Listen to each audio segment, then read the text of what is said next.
Quinta-feira, dia 3 de setembro, como anunciado, nós vamos conversar hoje com José Gilmar Nazato, falando sobre uma possível pré-candidatura à reeleição aqui em Itaió. Nós estamos realizando então, já fizemos 3 entrevistas, serão 6 semanas ao todo, onde o programa Mesa Redonda aqui da Rádio Educadora vai trazer, então, os principais pré-candidatos na cidade de Itaió. Então, os nomes que a gente apresentou, o primeiro entrevistado foi Almir Reniguski, do PSDB, depois tivemos o prefeito de Itaió, Glenbeck, na semana passada recebemos o professor Cassiano Marafon, do PT, e hoje estamos então recebendo José Gilmar Nazato, do PP. Nazato, as lideranças do seu partido lhe veem como um bom nome para disputar então o pleito em Itaió no ano que vem. Se não for o seu nome indicado, quais outros nomes o PP poderá lançar para disputar o comando da prefeitura de Itaió? Bom dia, o seu tempo começa a ser contado a partir de agora.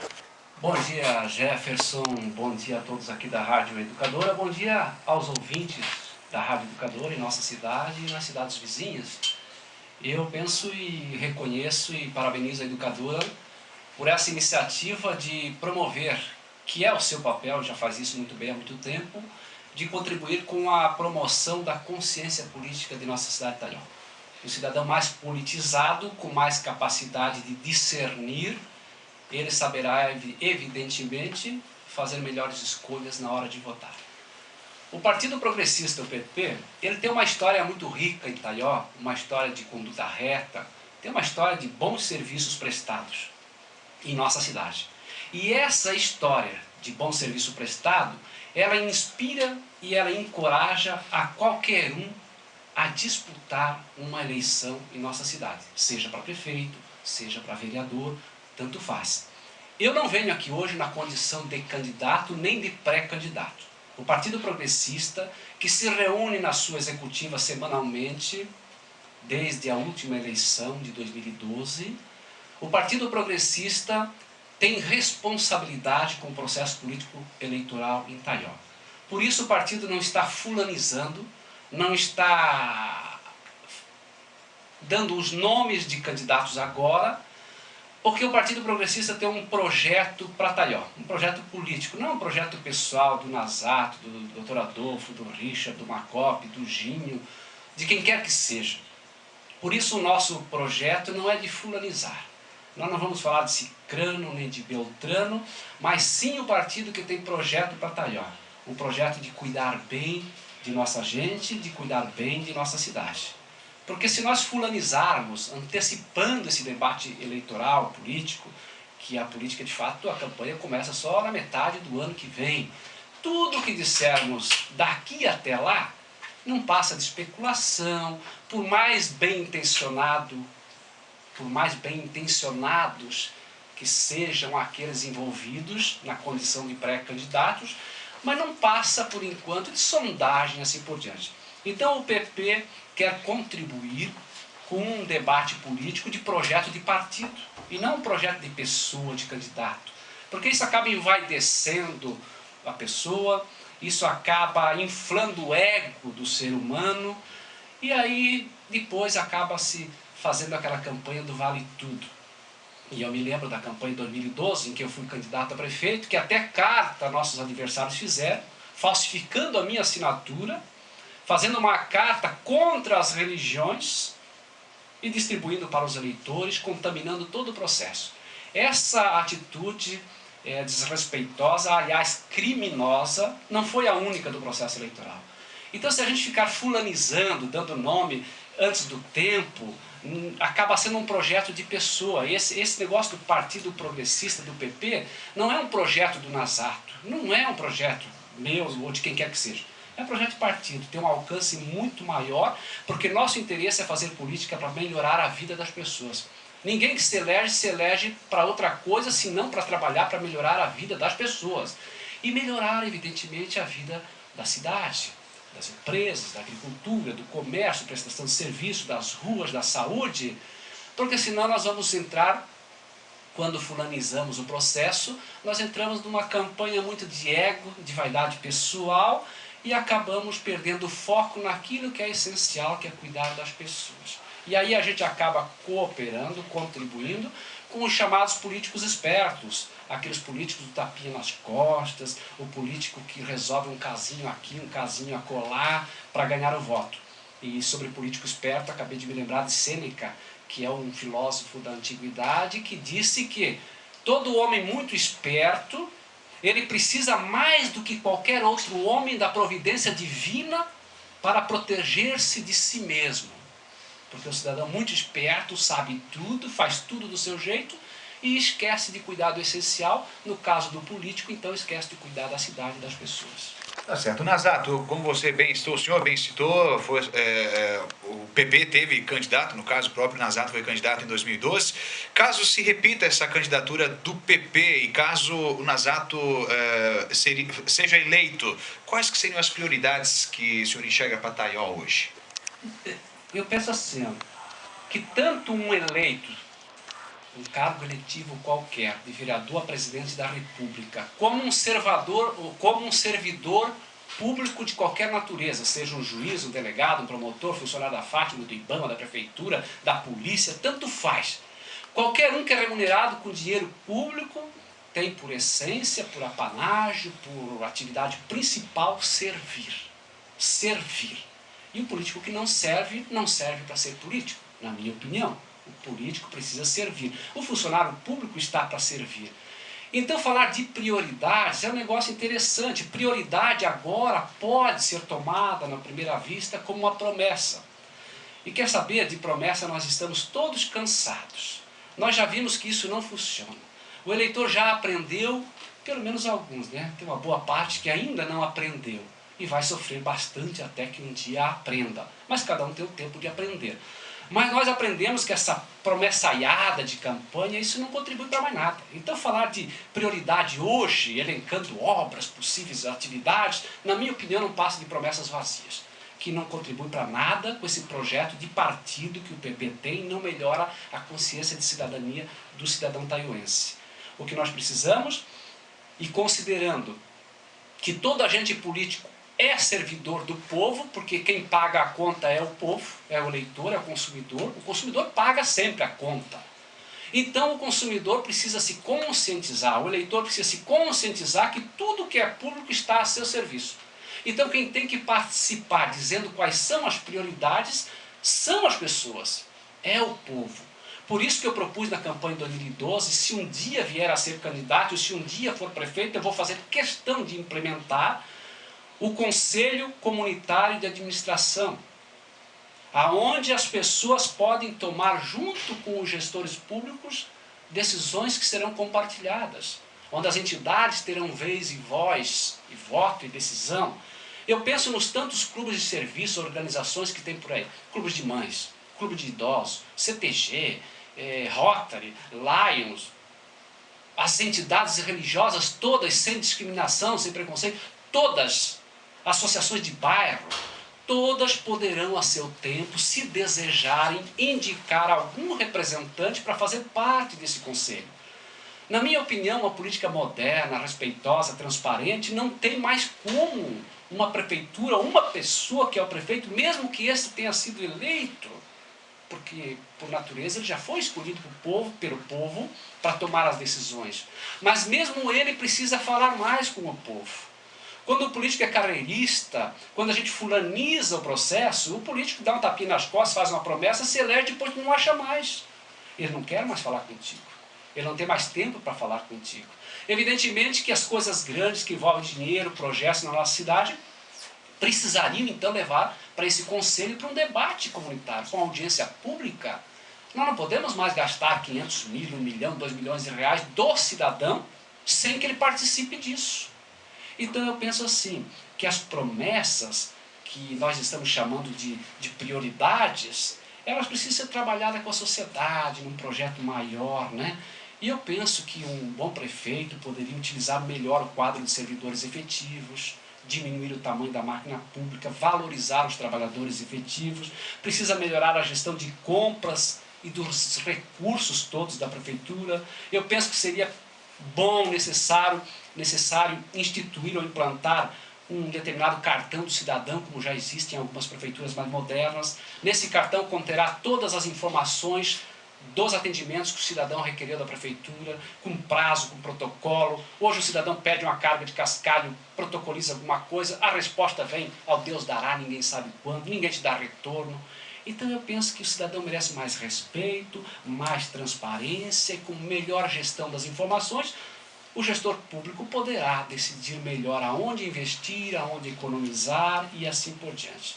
Eu penso que uma prefeitura precisaria fazer auditorias frequentes para identificar ou investigar onde estão os desvios, onde está se gastando mal e assim por diante. Uma gestão mais austera, responsável e, sobretudo, transparente. E o PP já deu sinal, já deu mostra de que sabe fazer isso. Basta olhar a administração da Câmara de Vereadores hoje. Nós, do Partido Progressista, nós só temos um vereador e ele é o presidente da Câmara para esse ano de 2015, que é o vereador Macop. Mas, em comunhão com as nossas bases do partido, o Macop soube acolher a vontade do PP e implantou lá um sistema de gestão que cuida um pouco melhor do dinheiro público. A Câmara de Vereadores de Itaió economizou neste ano, num período de 5 meses, R$280 mil.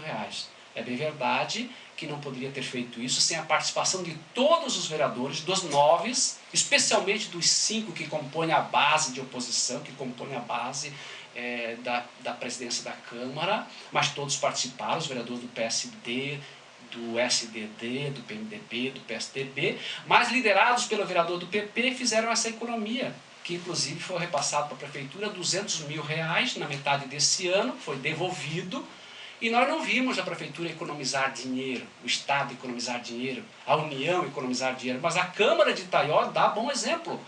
E ninguém sentiu nenhum atraso na prestação de serviço da Câmara de Vereador. Nenhum cidadão pode dizer assim, economizou dinheiro, mas a Câmara deixou de fazer o seu papel. Muito pelo contrário. Muito pelo contrário. A Câmara, então, está de parabéns sobre a condução do vereador Macop, que é do nosso partido, e dessa forma o PP quis mostrar que é possível, quando administrar uma prefeitura, também encontrar os pontos onde dá para economizar, porque é dinheiro do cidadão. Temos que ter esse olhar. Tá certo. Nazato, nós ainda temos 8 minutos e 40 e mais 4 perguntas. Quais são os principais pontos fortes e fracos da atual administração? Eu confio e eu acredito na capacidade de discernimento de nossos cidadãos taioenses, das mulheres e homens desse Taió. Acredito na inteligência dessas pessoas que trabalham e vivem em Taió. Portanto, essa pergunta eu não vou responder, porque cada um que me ouve, cada cidadão, sabe fazer a sua avaliação. Correto, Nazato. Os hospitais, a gente está acompanhando, estão em uma situação difícil e não é só em Itaió, mas em Itaió não é diferente. Qual deve ser a relação e o comportamento de uma administração, por exemplo, a de Itaió, obviamente, com o nosso hospital, dona Lisete? Pois bem, eu já ouvi e acredito que tenha muito fundamento que a dificuldade que se vive na saúde, não só na saúde, mas em tudo que é público, não está simplesmente na falta de dinheiro, na falta de recursos. Está em grande parte na má gestão. Está em grande parte na má gestão. Eu tenho que fazer é dever de cidadão, é dever de cada um de nós, e eu, se fosse eleito prefeito, eu cuidaria do nosso hospital como a joia da coroa. Porque ninguém sabe quando vamos adoecer, quem vai adoecer, com qual gravidade, em que momento. Nós todos vamos precisar do nosso hospital. E o Dona Lisete tem uma história linda de trabalho prestado. Está bonito, bem organizado. E nós temos que honrar e dignificar o trabalho daqueles que vieram antes de nós, da comunidade evangélica, que foi capaz e teve a competência de fazer esse hospital, administrar e manter até hoje. Dos homens e mulheres que doaram do seu tempo, seus recursos financeiros, comprando rifa, participando do pedágio, doando tinta, comprando no bazar. Tantos homens e mulheres, independente de partido político, independente de religião, independente de qualquer coisa. Nós temos que honrar e dignificar a todos esses empresários, políticos, que fizeram muito em favor do nosso hospital. E eu penso que um gestor público tem que olhar para aquele hospital com mais acolhimento, com mais amorosidade. Daquele dinheiro que o Partido Progressista liderou o processo na Câmara para economizar, havia uma combinação com o prefeito Aristides, que recebeu o cheque de R$200 mil entregue pelos vereadores de Itaió, para que 80 mil fosse investido no hospital. Era a contribuição da Câmara para o hospital. Foi pedido, porque o prefeito gasta no que ele quiser. Havia um compromisso que não foi cumprido depois, porque o gestor municipal de saúde se opunha frontalmente, veementemente, dizendo que não participaria de nada e que pudesse ajudar o hospital. Então, quando nós temos o gestor de saúde pública do município, que não é parceiro da entidade que é o hospital, não tem como dar certo. Mas eu não me lembro de quando a Erna foi prefeita, de quando o Nelson Guetem foi prefeito, eu não me lembro de quando o Lino foi prefeito, quando o José Guetem foi prefeito, de ter tanto problema em relação com o hospital. Me parece que o problema aí é político. E eu quero dizer que resgataríamos essa situação de harmonia, de parceria com o hospital, caso o PP estiver na majoritária. Exato, as cascalheiras são problemas aqui em Itaió. O que fazer para deixar as estradas vicinais em boas condições de tráfego? São problemas mesmo? Quem disse que são problemas? Eu me preocupo muito com pessoas que têm sempre um não para dizer na frente antes de qualquer coisa. Eu me preocupo muito com pessoas que procuram culpados para encobrir certas incompetências. Há muita incompetência encoberta enquanto a gente aponta o dedo para culpados. A pergunta é, tem realmente problema de cascalheira em Itaió? Pergunto mais, quando na gestão municipal o nosso partido esteve envolvido, podem rebuscar a história, eu pergunto, tinha problema com cascalheira em Itaió? Tinha problema com o hospital em Itaió? Não tinha. Não tinha problema. E de repente, quando muda a gestão municipal, começa a ter problema que nunca tinha antes. Então nós precisamos olhar um outro olhar. Precisamos cuidar de um outro jeito disso. Eu sei que o município precisa conversar com as partes envolvidas e acertar. Penso que se for é possível acertar enquanto nós, com os nossos aliados políticos, estávamos à frente do poder municipal. Se foi possível naqueles tempos ter cascalhos sem brigar tanto, eu não entendo porque cada vez que nós não estamos na prefeitura, só tem briga e não tem cascalho. É a pergunta que eu deixo para vocês me ajudarem a encontrar uma resposta. Tá certo, nós já temos ainda 3h40 e uma última pergunta antes das considerações. Em Itaió, e não só em Itaió, mas na região, quem comete crime acaba não indo para a cadeia, pois o presídio Rio do Sul ainda está superlotado. Qual seria a sua posição, ou qual é a sua posição referente a construir uma unidade prisional em Itaió? Esse assunto, caro Jefferson, é muito polêmico, é muito complexo. Eu não tenho opinião formada sobre isso. Eu não venho aqui para dizer coisa para agradar A nem B. Eu aprendi com o passar dos anos que a gente precisa ser inteiro, a gente precisa ser quem é. Então, toda vez que eu tiver muita necessidade de ser aprovado, eu vou dizer coisas que interessam para os outros e não fala da minha consciência.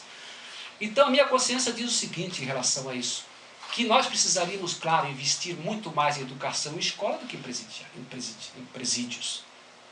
Quanto a essa questão específica, tamanha é a sua complexidade, eu não vou dar opinião, porque eu penso que teria que fazer audiência pública, ouvir as pessoas de Itaió, saber o que representa para Itaió, os prós e os contras, com um debate com gente especializada e que conhece do assunto, porque dando pitaco, dando palpite, está cheio de gente. E o que mais tem é gente que entende de tudo, mas se tu perguntar uma coisa com mais profundidade, não sabe. Muita gente que assiste muita novela dá palpite de tudo, mas na hora de participar não aparece. Então essa é uma questão muito polêmica que eu penso que não dá para mim vir dizer o que eu acho, o que eu deixo de achar. Eu só posso dizer que o que eu acho, o que eu acredito, é que tem que sentar com gente que entende desse assunto, chamar a população para opinar, fazer uma audiência pública, e dessa audiência pública, ouvindo as pessoas, a gente saberá o que fazer. Antes disso, é conversa para boi dormir. Exato, temos ainda 1h58 dos 20 minutos disponibilizados. Encerramos aqui as nossas perguntas, então disponibilizamos esse tempo, mais 2 minutos que todos os candidatos têm direito, para agradecer a sua disponibilidade em responder as nossas perguntas, em participar conosco, trazer também as suas ideias aos nossos ouvintes. O senhor tem então esse tempo para suas considerações finais e dizer o que significaria administrar o município de Itaió. Administrar o município de Itaió, antes de mais nada, é um cargo muito honroso, de muita responsabilidade e que requer do homem público muita hombridade, muita conduta reta, muita decência, muito cuidado com as pessoas. Não se justifica a atividade pública e nenhuma atividade humana se não for para promover o bem-estar das pessoas. Eu me incomodo muito quando eu vejo pessoas pegando fila de madrugada para tirar ficha. Essas estradas que parece que não tem mais fim, nós recebemos um monte de maquinário nessa prefeitura e as estradas não aparecem, o serviço está precário. Mas eu quero agradecer não só a vocês, como os simpatizantes, os eleitores e sobretudo os adversários, porque os adversários nos dizem certas verdades que nos ajudam a enxergar o caminho melhor, nos ajudam a clarear. Eu penso que o eleitor precisa aprender a votar com mais ética e mais decência. Não há só político corrupto e safado, tem muito eleitor corrupto e safado. Não adianta tapar o sol com a peneira. Enquanto nós, eleitores, ficarmos fingindo que não temos nada a ver com o que está aí, não vai mudar. Porque todo mundo acha que o outro tem que mudar, que o outro tem que se melhorar. Mas e nós nos melhoramos quanto, afinal? O quanto de sacrifício nós queremos dar em contribuição para a melhora que é de todos? Eu penso que se o Brasil é do jeito que é, ele só é como é por causa dos brasileiros. O mundo está do jeito que está por causa das pessoas que moram no planeta Terra. Taió é do jeito que é por causa das pessoas que moram, trabalham e vivem em Taió. O mestre dos mestres, chamado Jesus, disse a cada um segundo as suas obras. Então tudo que está aí é obra nossa. Um pouco minha, um pouco sua, um pouco da Maria, um pouco do João. Cada um está dando a sua contribuição para que o mundo esteja como está, que o Brasil esteja como está. E eu não posso dizer que eu não tenho nada a ver com isso. Quando chega a hora de votar, se tem político safado, tem na outra ponta também eleitor safado. Tem político honrado, também tem eleitor honrado. Mas quando o eleitor pede um favor, que eles pedem 4 em 4 anos para negociar o voto, para vender uma carga cascada, uma consulta, um favor daqui, uma carona, R$50, e aí como é que fica? Aí nós estamos contribuindo para que o mundo, que o Brasil, que o Taió seja do jeito como é. E depois dos eleitos estarem no poder, daí nós reclamamos. Nós votamos por um tapinha nas costas, por uma cerveja, pelo cara que é mais oba-oba, que o cara que fica na cancha de bote até de madrugada, não trabalha outro dia, agradando o eleitor adora votar assim. E depois do candidato eleito, aí quer que trabalhe, o cara não vai trabalhar, porque não era para o trabalho. O eleitor tem que olhar quem trabalha, quem é honrado, quem tem uma conduta mais reta, e aí procurar votar melhor. Sabe? Então, se o eleitor não tiver essa responsabilidade, nós esperamos muito que o outro mude, que o outro seja honesto, que o outro não seja corrupto, mas nós, quando eu vejo um eleitor, um cidadão, e aqui deu a notícia em 17 de dezembro do ano passado, lá na Serra da Santa, tomou a carga de café Melita, de madrugada. Tinha mais de 300 pessoas roubando carga. Na frente do Banco do Brasil tem a vaga de estacionado idoso. Está cheio de gente que não podia estacionar lá, estaciona, mas só um minutinho. Está cheio de gente pegando atestado médico, com o médico negociando, para justificar uma falta indevida no trabalho, para pegar um encosto, para se aposentar, para justificar a falta do filho da escola, pegando atestado falso. O sujeito fazendo acordo trabalhista para tirar o fundo de garantia de seguro-desemprego. Todos que fazem assim estão agindo de uma forma corrupta e votam corruptamente. E depois que o político seja lá, querem político honesto que não seja corrupto. O político é formado na mesma escola, no mesmo seio da sociedade que nós somos. Ou nós melhoramos, ou o mundo não melhora. E eu não posso esperar que o outro melhore. Eu tenho que melhorar para que o outro melhore, e se cada um se melhorar, tudo melhora. É nisso que eu acredito.